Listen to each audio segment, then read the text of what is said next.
अरे का है यार भाई?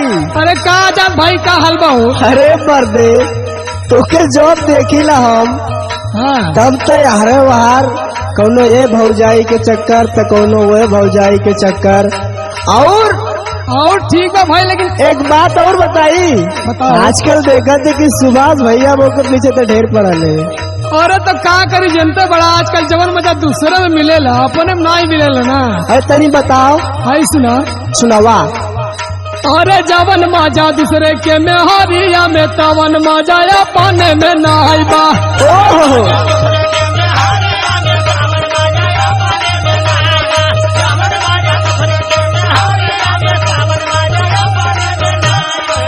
अपने में नहीं बा हो अपने में नहीं बा, तवन मजा अपने में नहीं बा। जवन मजा दूसरे के में हरिया में तवन मजा अपने में नहीं बा। अरे सही कहला, ध्यान दो ना।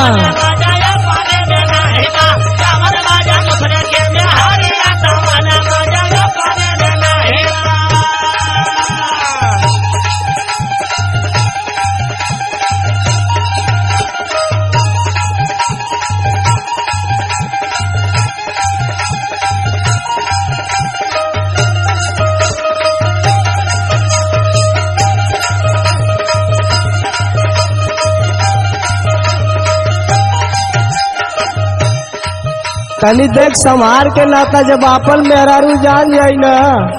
हाँ वो तो बतिया सही है बा, लेकिन जब मजा लेवे के बाद तो भाई तो कुल कपारे पर कबार बिना जाई बाबू। अरे वो तो ठीक बा। ऐसी ना सुनावा। हो चोरी चोरी चुपे चुपे मिल के बोलावे,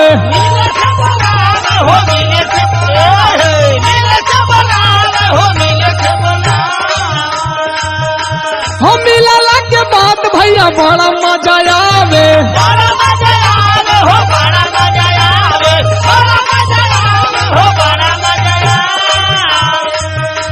हो चोरी चोरी चुपे चुपे मिले के बोलावे, हम मिला के बात भैया बड़ा मजा आवे। कहे राजा तू लूट ला लोहरिया तवन मजा अपने में नाई बा।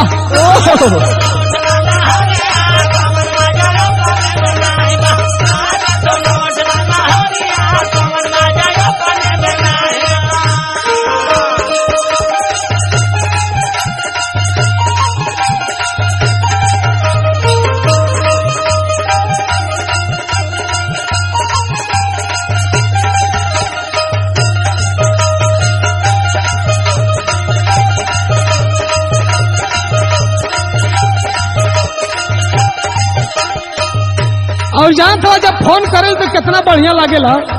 देख तनी बच बचाए के नाता आजकल शासन बहुत कड़क है। अरे मर्दे जब प्यार कैले भाई तो डर के तुआ के भाई सुना। हाँ तब प्यारा इस चक्कर में कितना जने चल जात हो। हाँ वो तो बतिया सही बा, लेकिन है सुनबा। सुनावा। हो फोनवा पे मीठी मीठी बत्ती बत्ती आवे,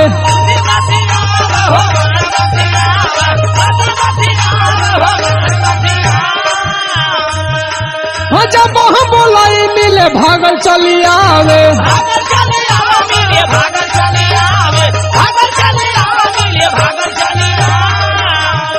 जान कवा जब फोन करीला बोलावे खातिर न, हाँ तो न दिन देखेले न दोपहर, भागल चली आवेले। हाँ तो सटेला तू रात भर। हाँ तो वह ना सुना। सुनावा। हाँ फोनवा पे मीठी मीठी बात बतियावे, जब हम बोलाई मिले भागल चली आवे। और देखे नहीं दिन दोपहरिया तवन मौजा में हरिया में नाई बा।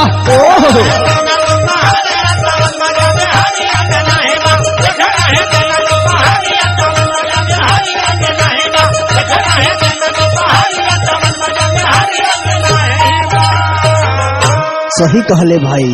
हाँ यही में मजा बा।